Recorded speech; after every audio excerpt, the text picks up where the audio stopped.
Bismillah, Assalamualaikum warahmatullahi wabarakatuh. Alhamdulillahirrahmanirrahim. Assalatu wassalamu ala mursalin amma ba'd.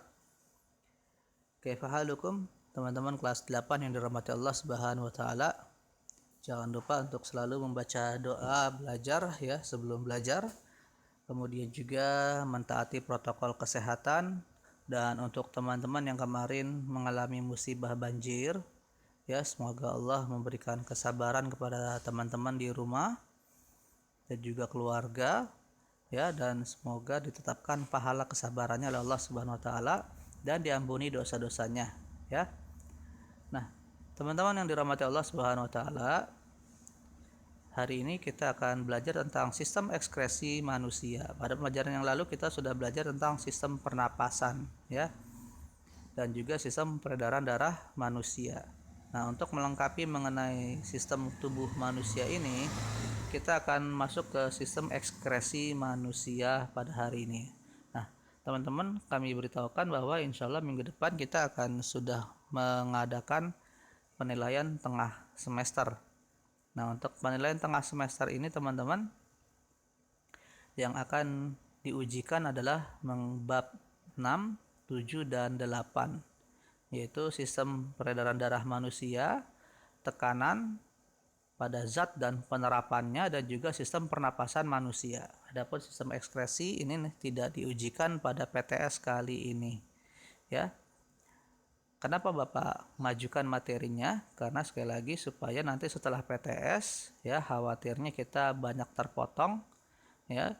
Dan materi setelah PTS ini merupakan materi yang berat, ya, merupakan bab 10 11 ini materi yang berat, teman-teman, butuh penjelasan yang rinci dan detail. Nah, jadi Bapak nanti akan bab 10 dan 11 itu nanti akan dipecah-pecah lagi menjadi bab yang lebih rinci, supaya penjelasannya untuk teman-teman di rumah bisa lebih mengena. Nah, sekarang kita akan masuk ke sistem ekskresi manusia. Yuk kita pelajari peta konsepnya terlebih dahulu.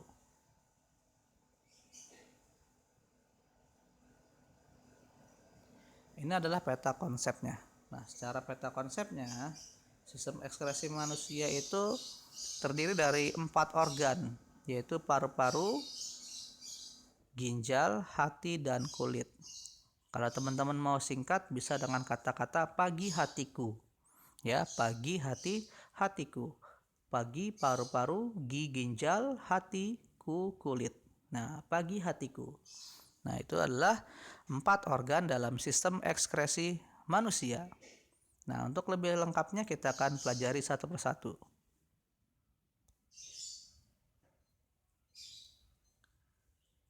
Teman-teman pasti pernah mengalami yang namanya berkeringat, betul ya? Bahwa keringat itu merupakan salah satu sisa aktivitas metabolisme yang bila tidak dikeluarkan akan meracuni tubuh. Zat sisa itu dikeluarkan melalui organ-organ tertentu. Apa saja organ-organnya dan bagaimana cara organ tersebut mengeluarkan zat sisa, dan bagaimana jika terjadi kerusakan pada organ-organ tersebut. Dan mudah-mudahan semua pertanyaan ini akan terjawab setelah kita mempelajari materi sistem ekskresi pada manusia.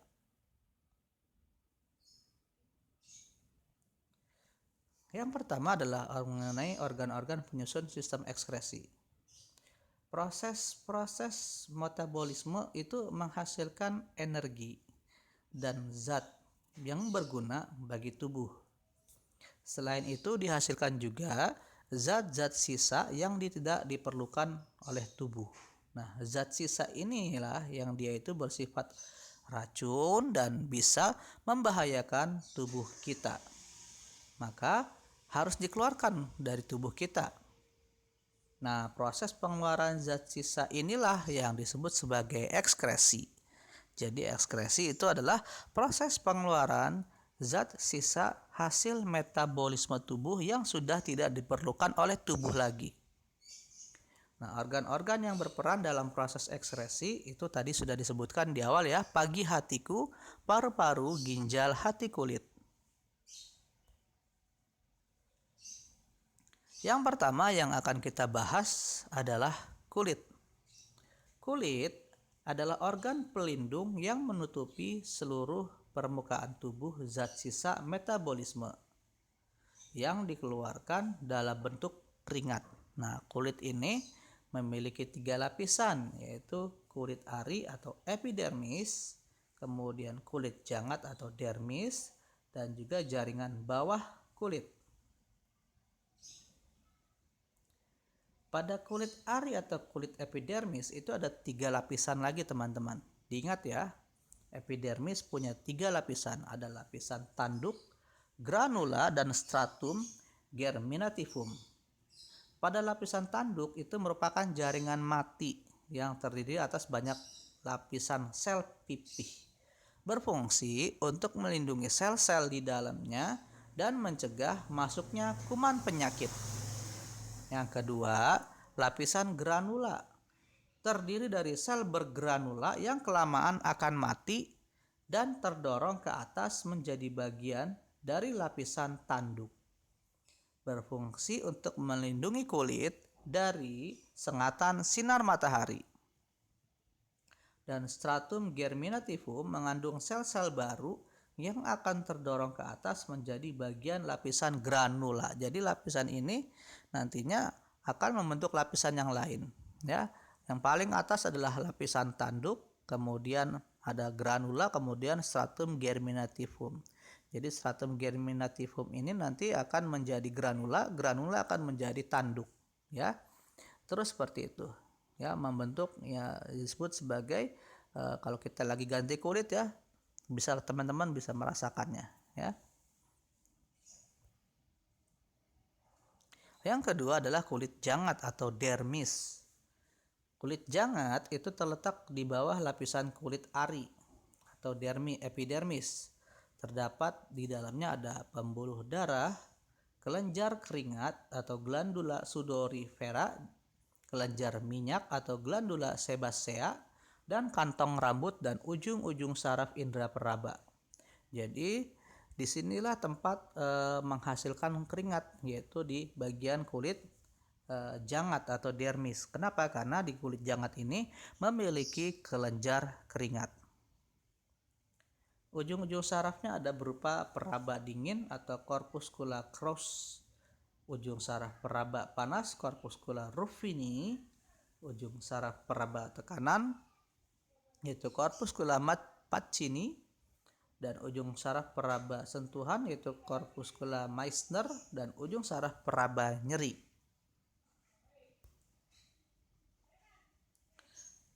Nah, kelenjar minyak atau glandula sebasea itu berfungsi menghasilkan minyak untuk meminyaki rambut agar tidak kering, ya.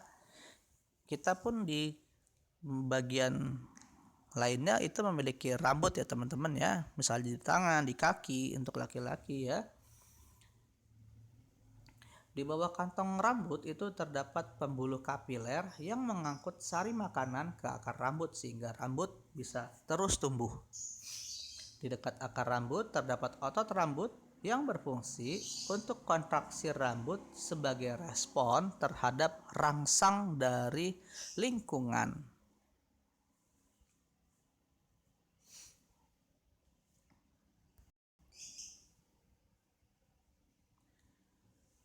Di dalam kulit jangat juga, nah tadi sudah disebutkan, ada kelenjar keringat berbentuk pipa terpilin memanjang dari epidermis masuk ke bagian dermis, ya. Kelenjar keringat ini dikelilingi oleh pembuluh darah dan saraf. Dari pembuluh darah tersebut, kelenjar keringat menyerap cairan jaringan meliputi air, larutan garam, dan urea. Mohon maaf, ya. Cairan jaringan tersebut dikeluarkan sebagai keringat. Pengeluarannya dipengaruhi oleh cuaca, misalnya kalau cuacanya semakin panas maka kita akan semakin berkeringat.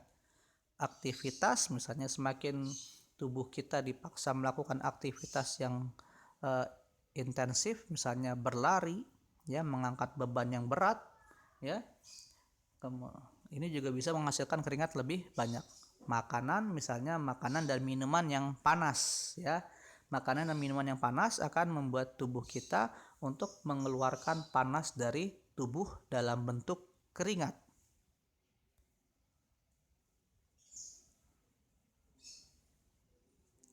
Selanjutnya adalah jaringan bawah kulit atau subkutan.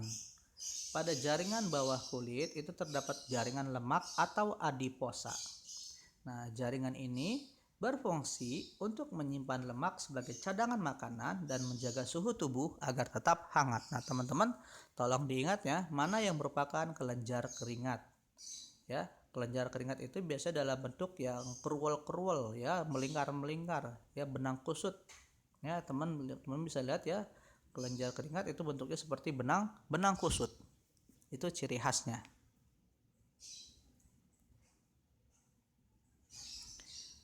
Nah, organ yang kedua itu adalah paru-paru.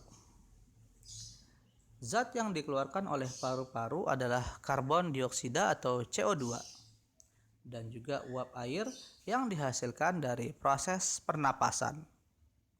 Jadi fungsi paru-paru adalah mengeluarkan karbon dioksida dan uap air yang sudah tidak digunakan lagi oleh tubuh. Bagaimana mekanismenya kita sudah pelajari di sistem pernapasan manusia. Dan selanjutnya adalah ginjal. Ginjal itu berbentuk seperti kacang merah. Panjangnya sekitar 10 cm, teman-teman, ya. Dan beratnya kurang lebih 170 gram. Letaknya di dalam rongga perut berjumlah 2 dan berwarna merah keunguan, ya, sebelah kiri dan kanan. Ya, 170 gram ada 2, tapi sangat vital, teman-teman, ya, karena banyak sekali orang yang tidak menjaga kesehatan ginjalnya dengan baik, sehingga mengakibatkan penyakit-penyakit tertentu yang menyebabkan ginjalnya rusak. Zat sisa metabolisme dikeluarkan dalam bentuk air seni atau urin. Kandungan urin yaitu air, urea, dan garam mineral. Nah, ini adalah gambar dari bentuk ginjal dan posisinya dalam tubuh manusia. Ginjal itu tersusun atas kulit ginjal atau korteks, ya, bagian luar, sumsum ginjal itu bagian tengah, dan rongga ginjal, ya, atau pelvis. Nah, ini adalah irisan melintang struktur dalam ginjal, dan di dalam korteks, ya, dan juga sumsum ginjal sampai ke rongga ginjal itu terdapat yang namanya nefron, ya, dan satu nefron ini strukturnya seperti ini, teman-teman. Dan dalam struktur nefron inilah, ya, terjadi proses bagaimana pembentukan urin, ya, dan juga nanti bagaimana urin dikeluarkan.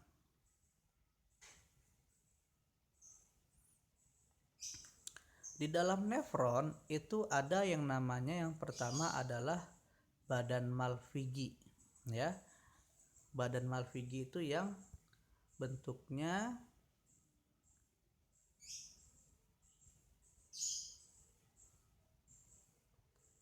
seperti ini, ya. Kapsula Bowman, ya, yang di dalamnya ada kapsula Bowman dan glomerulus, itu adalah badan Malpighi. Ya, nanti di sini diterangkan terjadi proses yang pertama dalam proses pembentukan urin yang disebut sebagai filtrasi, yaitu proses penyaringan, ya, zat-zat yang tidak diperlukan oleh tubuh, ya. Biasanya yang disaring di sini adalah zat-zat yang memiliki molekul lebih besar, ya. Misalnya adalah sisa-sisa gula, ya, kemudian juga nitrogen, ya, urea, dan lain-lain. Kemudian setelah itu nanti akan masuk ke lengkung Henle, menuju nanti selanjutnya adalah tubulus contortus proximal, tubulus contortus distal, dan tubulus contortus collectivus.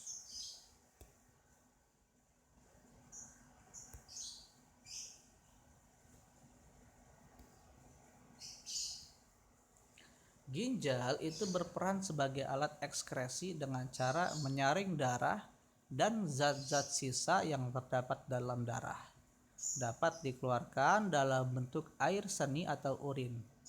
Nah, penyaringan darah sehingga terbentuk urin itu melalui 3 tahapan. Yang pertama adalah penyaringan atau filtrasi. Yang kedua adalah penyerapan kembali atau reabsorpsi. Dan pengumpulan atau augmentasi. Bagaimanakah proses-prosesnya? Kita akan lanjutkan di pembahasan berikut ini.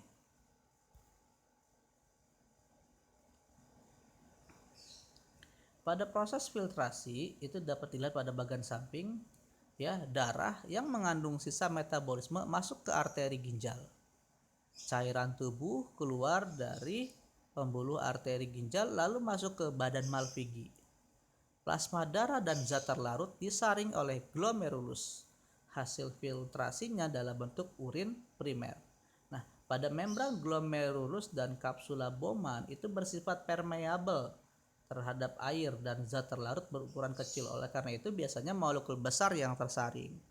Dan urin primer yang dihasilkan dari filtrasi ini mengandung air, glukosa yaitu senyawa gula, asam amino senyawa protein, dan juga garam mineral. Ini adalah senyawa yang memiliki molekul besar.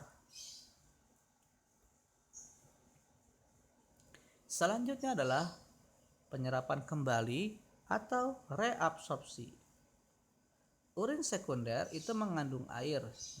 Urin sekunder ini merupakan hasil dari reabsorpsi. Bagaimana prosesnya? Dari urin primer nanti akan menuju ke tubulus contortus proximal untuk reabsorpsi zat-zat yang masih berguna. Ya, misalnya gula, vitamin, asam amino, ion, air kembali ke pembuluh darah. Jadi zat yang dianggap masih berguna oleh tubuh akan masuk kembali ke pembuluh darah dan dikembalikan ke seluruh tubuh lagi. Dan hasilnya adalah dalam bentuk urin sekunder. Apa saja isi dari urin sekunder?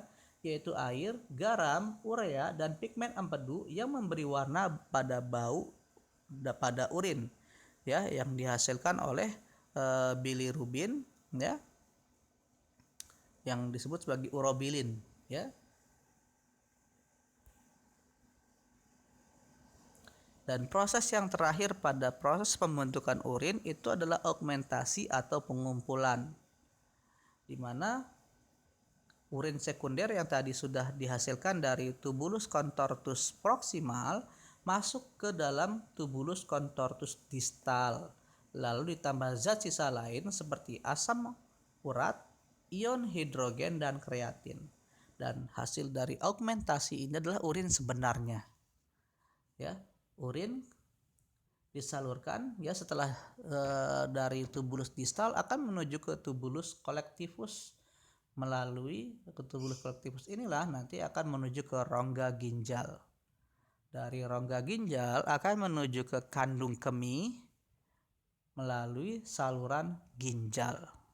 Nah, nanti pada saat kita ingin buang air kecil baru dia akan dikeluarkan.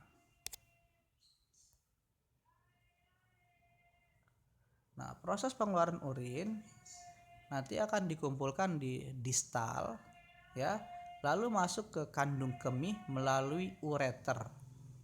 Jika kandung kemih penuh, maka dinding kandung kemih akan tertekan. Otot kandung kemih meregang dan timbul rasa ingin buang air kecil. Nanti urin keluar melalui saluran kencing atau uretra. Ya, teman-teman bedakan ya, sebelum kandung kemih itu namanya ureter, setelah kandung kemih namanya uretra. Pengeluaran urin itu biasanya berkaitan dengan cuaca. Tadi sudah disebutkan, di antara yang lainnya adalah aktivitas, makanan, dan minuman. Urin yang dikeluarkan ginjal sebagian besar atau 95% terdiri atas air dan zat terlarut seperti urea, asam urat, amonia, garam, warna empedu, dan zat yang berlebihan dalam darah, misalnya vitamin atau obat dan juga hormon. Jika urin mengandung protein, berarti terjadi gangguan atau kerusakan pada glomerulus. Kenapa? Karena ingat tadi teman-teman ya, protein ini adalah senyawa besar, ya, molekulnya besar. Dan yang pertama kali menyaring molekul besar itu adalah glomerulus. Jadi kalau ada senyawa-senyawa besar yang lolos ya, keluar melalui urin, berarti terjadi kerusakan di yang pertama tadi ya. Karena yang pertama kali menyaring molekul besar itu adalah glomerulus. Jika urin mengandung gula, dapat disebabkan oleh pertama kerusakan pada tubulus ginjal. Ya, kayak tadi salah satu yang harus menyerap kembali gula itu adalah di tubulus proksimal ya, yang dia itu menyerap kembali zat yang masih berguna oleh tubuh. Yang kedua adalah kadar gula yang tinggi sehingga tubulus ginjal tidak dapat menyerap kembali semua gula yang ada pada filtrat glomerulus sehingga menyebabkan penyakit diabetes mellitus atau diabetes insipidus. Fungsi ginjal ya, selain menyaring darah, ginjal juga mengeluarkan sisa metabolisme dalam bentuk urin, membuang zat-zat yang berbahaya bagi tubuh dan mengatur keseimbangan air dan garam di dalam darah. Dan organ yang terakhir adalah hati. Hati merupakan kelenjar terbesar dalam tubuh, terletak dalam rongga perut sebelah kanan di bawah diafragma. Pada orang dewasa normal beratnya kurang dari lebih 2 kg dan berwarna merah. Hati menghasilkan empedu yang memiliki ciri sebagai berikut. Cairan kehijauan, rasanya pahit, pH netral, mengandung kolesterol, mengandung garam, empedu. Empedu yang dihasilkan akan ditampung di dalam kantong empedu dan berfungsi mengemulsikan lemak pada proses pencernaan. Zat warna empedu disebut bilirubin dan biliverdin. Sedangkan zat warna yang diubah untuk memberi warna pada feses dan urin itu disebut sebagai urobilin, di mana dalam prosesnya dibantu oleh bakteri usus.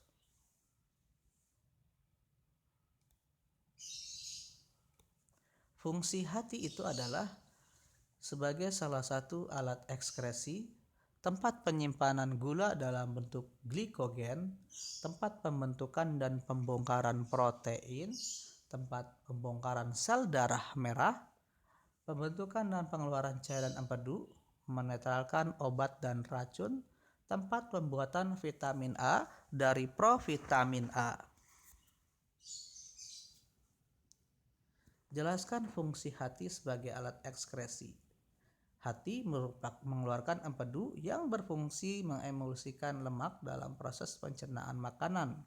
Hati juga mengeluarkan urea ke dalam ginjal yang merupakan sisa-sisa pencernaan protein. Jadi urea itu umumnya berasal dari dalam hati, kemudian dikeluarkan melalui urin dalam ginjal.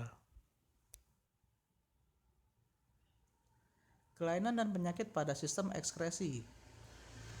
Yang pertama adalah anuria, yaitu kegagalan ginjal menghasilkan urin yang dapat disebabkan karena kurangnya tekanan untuk melakukan filtrasi atau terjadi radang glomerulus. Jadi glomerulus sangat penting ya, karena ketika glomerulusnya rusak maka nanti akan muncul banyak penyakit. Salah satunya adalah anuria. Selanjutnya ada glikosuria, ditemukan glukosa dalam urin. Hal tersebut terjadi kerusakan pada badan Malpighi, dan badan Malpighi ini juga merupakan tempat dari glomerulus. Albuminuria, ditemukannya protein albumin dalam urin yang disebabkan karena luka pada membran glomerulus karena penyakit, kenaikan tekanan darah dan iritasi pada sel-sel ginjal oleh zat seperti racun, bakteri, atau logam berat. Nah, ini juga sama teman-teman, terjadi kerusakannya di bagian glomerulus.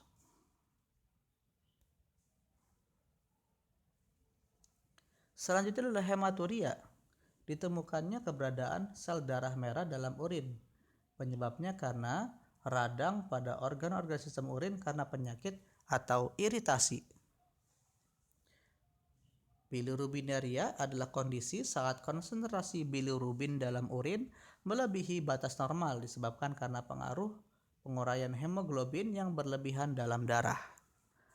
Batu ginjal, kelainan berupa adanya benda keras yang ditemukan dalam saluran ginjal, pelvis, dan saluran urin, disebabkan karena konsentrasi garam-garam mineral yang berlebihan. Kemudian juga penurunan jumlah air, kebiasaan, misalnya kebiasaan kita pada saat kita selalu menahan buang air ya teman-teman ya. Jadi kalau teman-teman punya kebiasaan yang buruk ini, tolong jangan dilakukan. Kalau memang saatnya buang air, silakan segerakan untuk buang air, jangan ditahan-tahan. Dan keasaman urin yang abnormal atau aktivitas kelenjar tiroid yang berlebihan.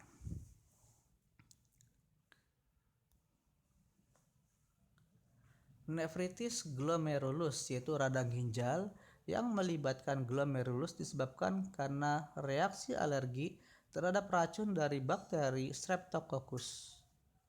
Pyelonefritis merupakan radang pelvis, medula, dan korteks karena bakteri. Penyakit ini menyebabkan kerusakan nefron dan corpusculum renalis. Sistitis, penyakit radang kandung kemih yang melibatkan lapisan mukosa dan submukosa, disebabkan karena infeksi bakteri, zat kimia, atau luka mekanis.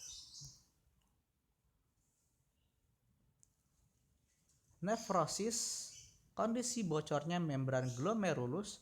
Akibat kebocoran tersebut, sebagian besar protein berpindah dari darah ke urin.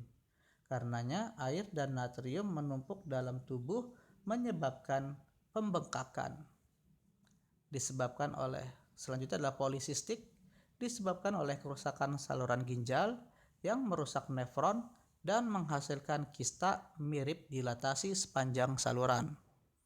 Selanjutnya gagal ginjal, disebabkan oleh kondisi yang mengganggu fungsi ginjal seperti nefritis, trauma ginjal, tumor ginjal. Gagal ginjal dapat menyebabkan kematian dalam waktu 1-2 minggu.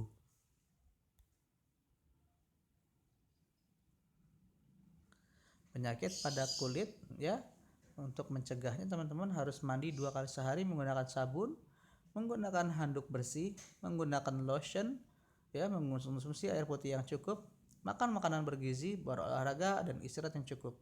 Adapun untuk menjaga kesehatan paru-paru, yaitu bisa dengan cara berolahraga, olah nafas, menghindari merokok, asap rokok, asap pabrik, asap kendaraan bermotor, cukup istirahat, dan mengonsumsi makanan bergizi.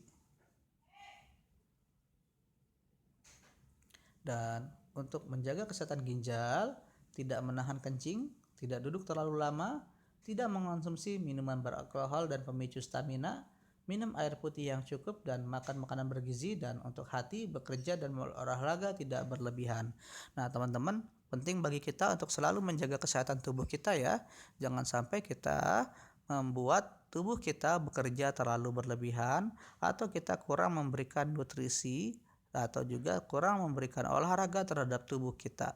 Kita sama-sama jaga kesehatan tubuh kita, jangan sampai ya organ-organ yang ada pada sistem ekskresi ini menjadi tidak sehat. Apalagi teman-teman ketahui bahwa sebagian besar penyakit yang dapat menyebabkan kematian itu ada pada sistem ekskresi manusia.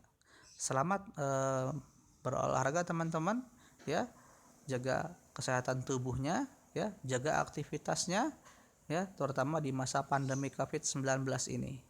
Terima kasih yang sudah menyimak sampai akhir. Untuk tugasnya silakan kerjakan latihan evaluasi bagian A saja ya, halaman 296 ya, halaman 296. Bapak Hadi, assalamualaikum warahmatullahi wabarakatuh.